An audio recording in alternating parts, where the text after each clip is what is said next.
There are moments that don't knock. They break the door down. Patrick Mahomes had just finished a long video call with a sponsor when his phone buzzed. It was late, and he was drained, mentally scattered after hours of smiling, answering questions, pretending to care about campaign metrics. He barely looked at the screen. Just another text. But then he saw the name. Emily. His throat closed for a second. He hadn't seen that name in 6 years.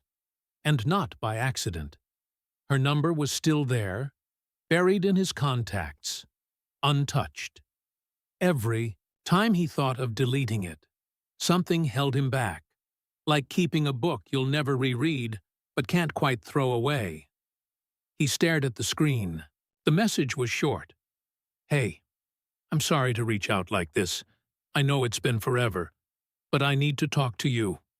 In person, if possible. It's important. Emily." Patrick stood frozen in the middle of his living room, the soft hum of the fridge the only sound around him. The message wasn't warm. It wasn't dramatic. Just calm. Direct. Dangerous, somehow. He hadn't heard from her since that phone call, 6 years ago, when she said she was going to visit family out of town and never came back. No explanations. No arguments. Just absence. It came weeks after. He was drafted.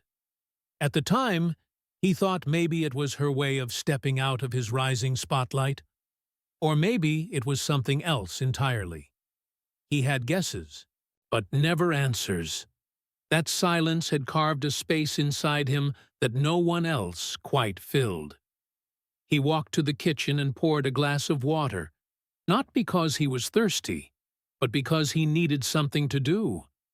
His mind was racing. What did she want? Why now?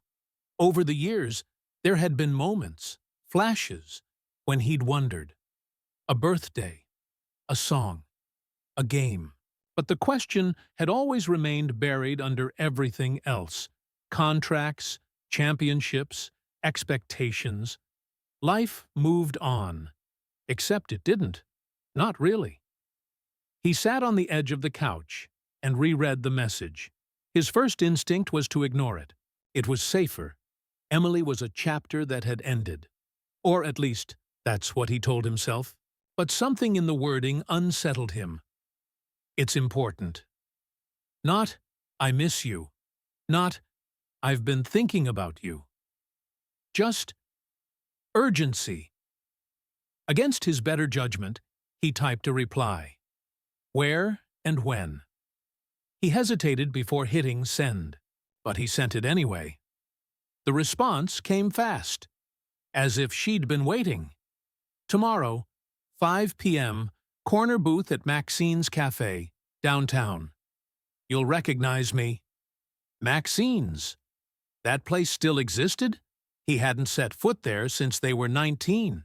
It used to be their spot, not just for dates, study sessions, lazy Sunday breakfasts, nights when they didn't want to go home yet. It was small, quiet, and always smelled like cinnamon. She loved that smell. He leaned back, letting the glass rest on his stomach. This could be nothing. Maybe she was in trouble. Maybe she just wanted closure. Or maybe, just maybe, there was something unfinished between them that even time hadn't erased. The next morning, he kept himself busy. Gym, meetings, more calls. But her message sat at the back of his mind like a pressure point. He didn't tell anyone. It wasn't anyone's business. How do you explain the reappearance of a ghost? At 4:40, he told his assistant he needed to step out alone. No car service, no security detail. Just him. He wore a plain hoodie and sunglasses, hoping to avoid attention. Maxine's was only 10 minutes away, tucked between a flower shop and a boarded-up bookstore. When he got there, the neon sign buzzed faintly. The place hadn't changed. He walked in. The bell over the door chimed, and there she was. Same table, same side of the booth. Emily! She looked older, not aged, just heavier with time. Her hair was shorter now, tucked behind her ears. She wasn't wearing makeup. Her eyes, those familiar eyes, lifted slowly when she saw him. They didn't smile. Neither of them did. He walked over in silence, pulled the chair, and sat down. She was holding a small notebook in her hand, fingers curled tightly around it. "Hey," she said quietly. "Hey," he replied. His voice was steady, but inside, his chest felt like a fist closing. There was a moment of silence, full of questions and restrained emotion. Then she said something that dropped like a stone between them. "I need to tell you something, and it's not going to be easy." Patrick didn't answer right away. He studied her face, searching for some clue. Regret, guilt, softness, anything. But Emily's expression was unreadable. Not cold, but guarded, like someone who had rehearsed this moment 1,000 times and still wasn't ready.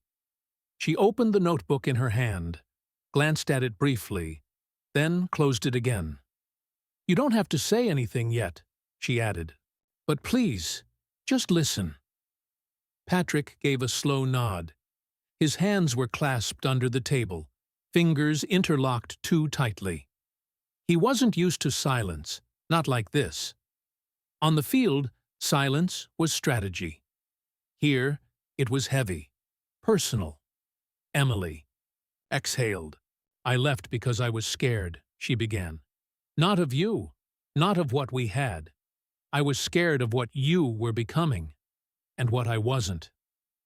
Patrick blinked, not expecting that. She continued. "Back then, everything was happening so fast. You were drafted. Everyone wanted a piece of you. And I was barely holding it together. I didn't know who I was without you. That terrified me." He looked down at the table, avoiding her gaze. Her words weren't cruel. They weren't excuses either. They were just true. "I thought if I stayed, I'd end up resenting you, or worse, depending on you for my own identity. And I didn't want to be that girl, the one who clings to the star quarterback because she doesn't know what else to do with her life." Patrick finally looked at her. "You could have told me that," he said quietly. "I know," she whispered. "I should have. I was just 23, and stupid, and proud." They both sat in the silence that followed. It wasn't awkward. It was necessary, like they were both recalibrating. He leaned back in his chair. "So, why now? After all this time? Why text me out of nowhere?" Emily swallowed. Her fingers moved to the edge of the notebook again. "Because it's not just about us anymore." That sentence hit him sideways. "What do you mean?" She hesitated, then slowly pushed the notebook across the table. Inside was a single photo. Patrick stared at it for several seconds before his brain caught up. It was a boy, maybe 5 or 6 years old, big brown eyes, curly dark hair, a dimpled chin, and a smile that, if he were being honest, looked too familiar. He looked up sharply. Emily nodded once. "His name is Eli." The name hung in the air like a broken truth. "I'm not here to ask for anything," she said quickly. "I'm not looking for money or help or whatever. I just—" He started asking questions about where he comes from, about who his father is, and I couldn't keep lying. Patrick sat perfectly still. His pulse thudded in his ears. Part of him wanted to laugh, another wanted to stand up and walk out. But neither instinct won. He looked back at the photo. That smile, that dimple, that curve of the eye. It wasn't just coincidence. You should have told me, he said finally. His voice wasn't angry. It was quiet, raw. I know, she said again, her voice cracking this time. Every day I thought about it. But the longer I waited, the harder it got. And then, I didn't know how. Patrick ran his hands through his hair, then rested his elbows on the table. Does he know who I am? He asked. Emily hesitated. He knows your name, but not what you do. He's too young to care about football. He just wants to know why. He doesn't have a dad like the other kids at school. The simplicity of that truth hit him harder than anything else. He shook his head slowly. I don't even know what to say right now. You don't have to say anything, she repeated. I thought you had the right to know. And he had the right to know you. If you want that. Patrick stared at the photo again. Eli. The kid looked happy, healthy, loved, but he'd missed everything. First steps, first words, bedtime stories, kindergarten, all of it. The realization made his chest tighten. I don't hate you, he said, surprising himself. I should, but I don't. Emily didn't respond. Her eyes shimmered slightly, but she didn't cry. I need time, he added. Of course, she said, gently taking the notebook back. I didn't expect anything today. I only wanted to open the door. He nodded slowly. And now it's open. They sat there for a while longer. No more words exchanged, just shared silence. The kind that lingers when too much has been said, and not enough at the same time. When they stood to leave, Patrick glanced one more time at the picture on the table. That boy was part of him, whether he was ready for it or not. As Emily walked out first, Patrick followed slowly behind. The late afternoon light hit the windows just right, casting their reflections across the cafe floor. Two people walking out separately from the same moment, unsure of what came next. But something had shifted, something deep. There was no way to go back, only forward. Patrick didn't go home right away. After Emily left the cafe, he sat in his truck for a long time, parked half a block away, the engine off, the windows slightly cracked. He just sat there, watching the sidewalk, watching people pass, watching nothing. His phone lit up with notifications, missed calls, emails, texts from friends, his agent, his brother. Life, still demanding attention. He turned it face down. There are moments in life when time folds in on itself. When 10 years ago feels like 5 minutes ago, that's what it felt like now. Like he was 23 again, and Emily had just disappeared. But instead of silence, this time she left a photo behind. Eli, a name, a face, a boy. Patrick leaned back in the seat and closed his eyes. The guilt didn't come all at once. It seeped in slowly. He'd spent the last 6 years building a life, making headlines, breaking records. While somewhere out there, a little boy was growing up without knowing the truth about who he was. He wasn't angry at Emily anymore. At least not in the way he expected. What he felt now was something closer to sadness. Sadness for what could have been. Sadness for not being there. Sadness for a boy he hadn't yet met. He finally turned the ignition, drove back to his house, and locked the door behind him. The place was quiet. Too quiet. That night, he lay in bed and stared at the ceiling. He couldn't shake the image of Eli's face, the resemblance, the smile, the unspoken connection. At some point, he opened his phone and searched his messages. "Do you have more pictures?" he typed. He hovered his thumb over the send button. Then he hit it. Emily replied within minutes. Yes, I'll send a few. A moment later, 3 photos came through. One of Eli riding a red bike, his helmet too big for his head. One of him sitting on a picnic blanket, holding a sandwich in both hands like it might fall apart. And one Patrick stared at the longest, of Eli standing in front of a bathroom mirror, a towel wrapped around his head like a superhero cape, holding a toothbrush like a sword. His eyes looked straight into the camera, full of life. Patrick smiled, not out of joy exactly, but something softer, something closer to longing. He saved the photos, then locked the screen. The next morning, he woke up early. Earlier than usual. He sat at the kitchen table with a mug of coffee, not drinking it, just holding it. For once, the noise in his mind wasn't about football. It was about a little boy in a red helmet. By noon, he sent Emily another message. I want to meet him. This time, her reply took longer. Okay. But slowly. He's sensitive and smart, and he asks a lot of questions.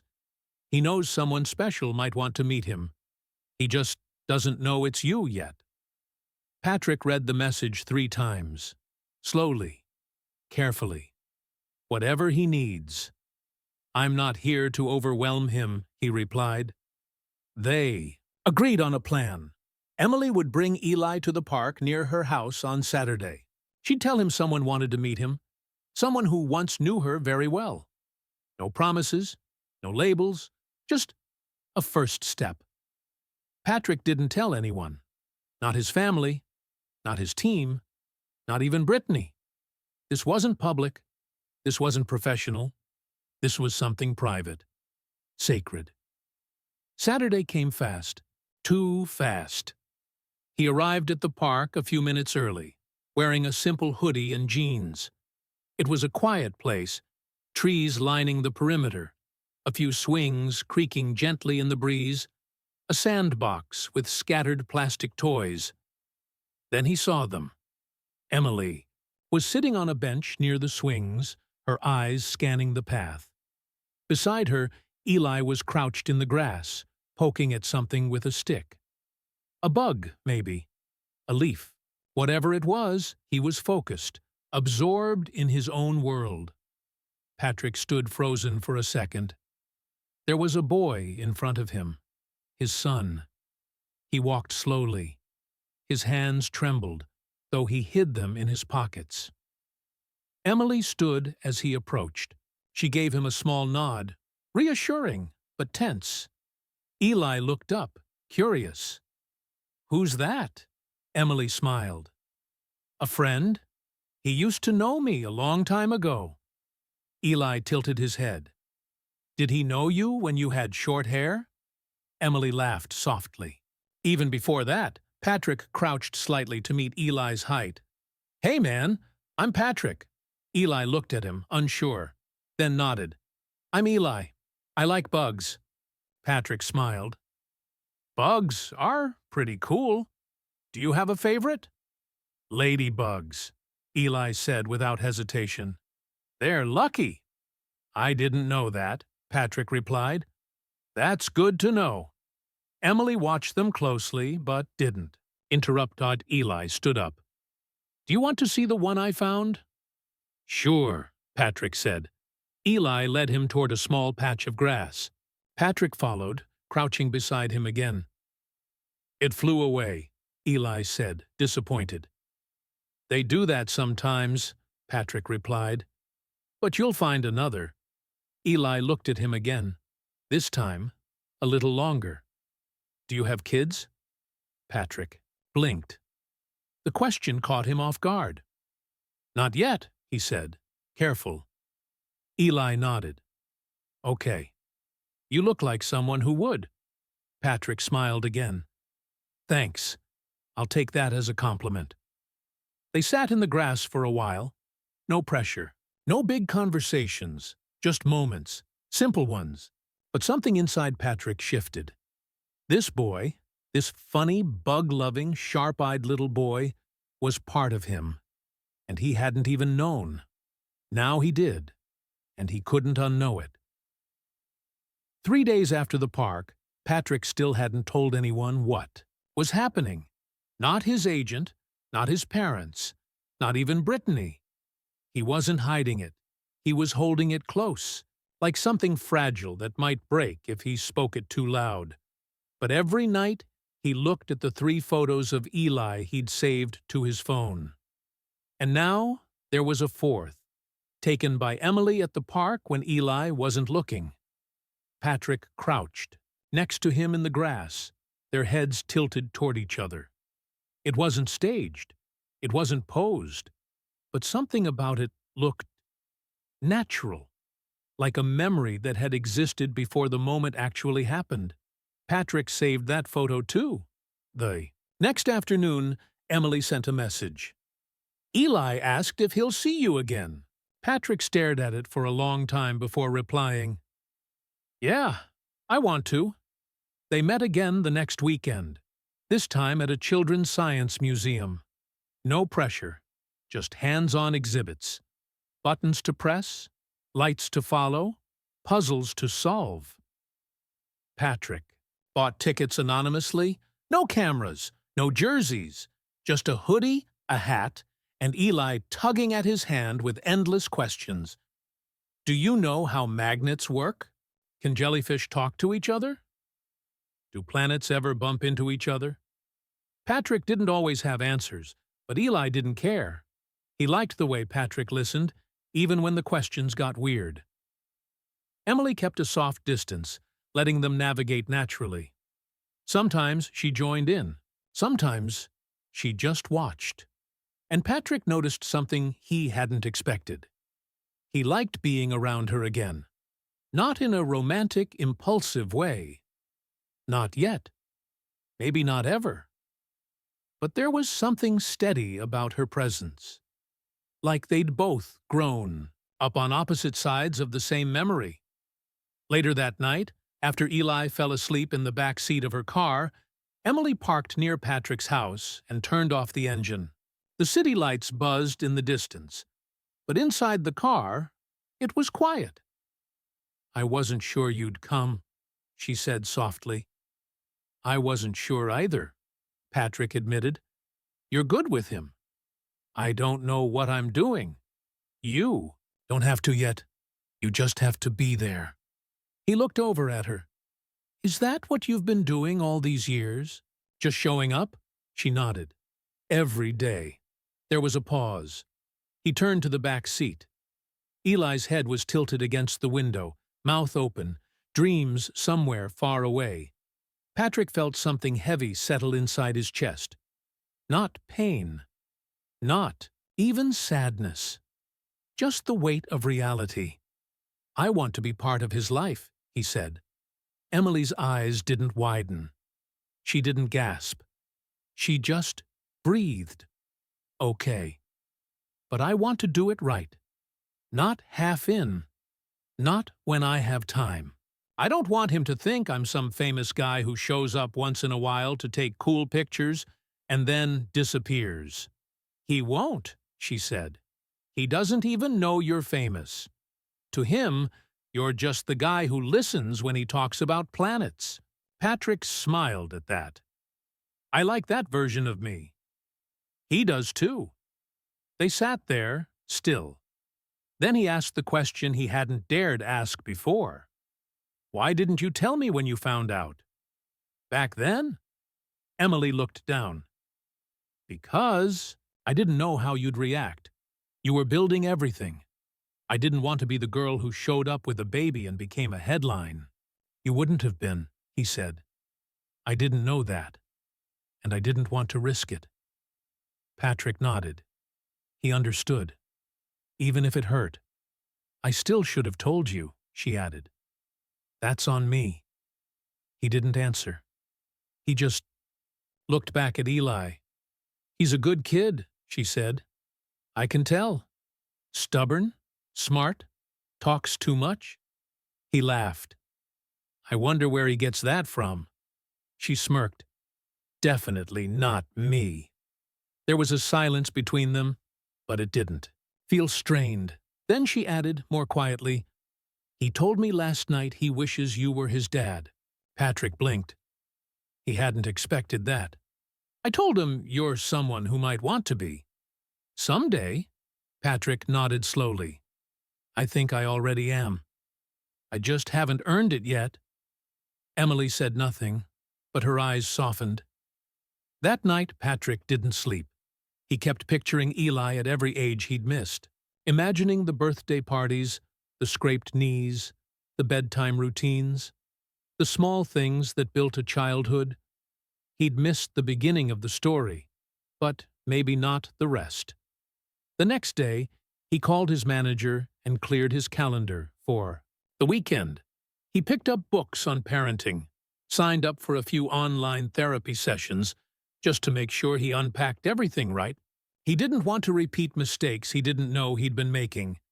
He bought a second helmet, one that fit, one red like Eli's, and when Saturday came again, he was ready. Not for the big things, not for answers, just ready to keep showing up. The next time Patrick saw Eli, it wasn't at a park or a museum. It was at Emily's apartment. She had invited him in quietly, without ceremony. No grand statements, no expectations. Just, "He's home after school if you want to stop by." So, he did. He brought a small box with him. Inside was a Lego spaceship set. Not a flashy one, just the kind that took focus, small hands, and imagination. Eli opened the door with a juice box in one hand and looked up. "Hey, hey," Patrick replied. "Are you here to build something?" Eli asked, like it was the most natural thing in the world. Patrick smiled. "Yeah, I thought we could, if you want." Eli nodded and stepped aside. "You can sit on the floor. That's the best building spot." And just like that, the tension disappeared. They sat cross-legged on the carpet, plastic bricks scattered between them. Eli took the lead, directing instructions with wide gestures and very serious. Rules about which pieces were cool and which ones didn't do anything. Emily watched from the kitchen, pretending to be busy, but her eyes never left them. Patrick didn't try to explain who he was. He didn't bring it up. He didn't say the word "Dad." He didn't need to. That evening, as they cleaned up, Emily asked Eli to go wash his hands. After he left the room, she turned to Patrick. "He asked me last night if he could call you something." Patrick's chest tightened. "What did he say?" He said, "Is it okay if I call him my friend?" Patrick let out a breath he hadn't realized he was holding. "That's exactly what I want to be," he said. Emily nodded, eyes full. "I told him. That was perfect." There was a quiet comfort between them now. Not romantic. Not yet. But respectful. Familiar. A few weeks passed. Patrick started coming over on Wednesdays to help with homework, even if he was terrible at long division. He came on Sundays too, sometimes just to watch Eli draw or lose to him in video games. One night, as they were walking back from the grocery store, Eli asked, "Can I tell people you're my real dad?" Patrick stopped walking. The streetlight overhead buzzed faintly. "You can tell people I'm someone who cares a lot about you," he said. Eli looked up. "But are you my dad?" Patrick crouched down, eye level with him. "I didn't know I was for a long time," he said carefully. "But now that I do, I want to be. Not just because of a photo, but because I care about you, and I want to be here, if you want me here." Eli thought about that. His brow furrowed the way it did when he was solving puzzles. "Okay," he said. "Can I still call you Patrick?" Patrick smiled. "Of course." Eli nodded. "Good. I like Patrick." The next day, Patrick told Emily he wanted to go public, with care, with boundaries. He wasn't looking for headlines. He wasn't writing a press release. He just didn't want to lie by omission anymore. "I want people to know about him eventually," he said. "On our terms, not theirs." Emily agreed, but they made a pact. Eli would never be content. He would never be a story. He would never be anything but a kid who had two people who loved him deeply and did their best every day. That weekend, they took their first photo together, Emily, Eli, and Patrick, sitting on a picnic blanket under a tree. No glamour, no styling, just smiles. Eli posted it on his classroom board for Family Week. No explanation needed. The day Patrick finally told his parents, his mother teared up but didn't say, "I told you so," even though she absolutely could have. She just hugged him and said, "Now you understand how big this love really is." He did. It wasn't the loud kind. It didn't shout. It didn't win awards. It was small moments. It was remembering to pick up his favorite cereal. It was showing up for spelling tests. It was laughing when he fell asleep mid-sentence during story time. It was the long road to trust, and walking every inch of it, willingly. One night, months later, Eli asked if Patrick would come to his school's family night. "Of course," Patrick said. Eli looked nervous. "Some kids might recognize you," Patrick shrugged. "Then I'll sit in the back. And I'll wear a really boring shirt," Eli laughed. "Deal." That night, as he stood at the edge of the school gym watching Eli run around with other kids, Emily came to stand beside him. "He's so happy," she said. "He's always been that way," Patrick replied. "I just finally got to see it." They didn't say much else, but at one point Eli waved from across the room. A full, unfiltered smile. Patrick waved back, and for the first time in years, something clicked into place. It wasn't a perfect story. It wasn't a fairy tale. It was something better. It was real, and it was theirs.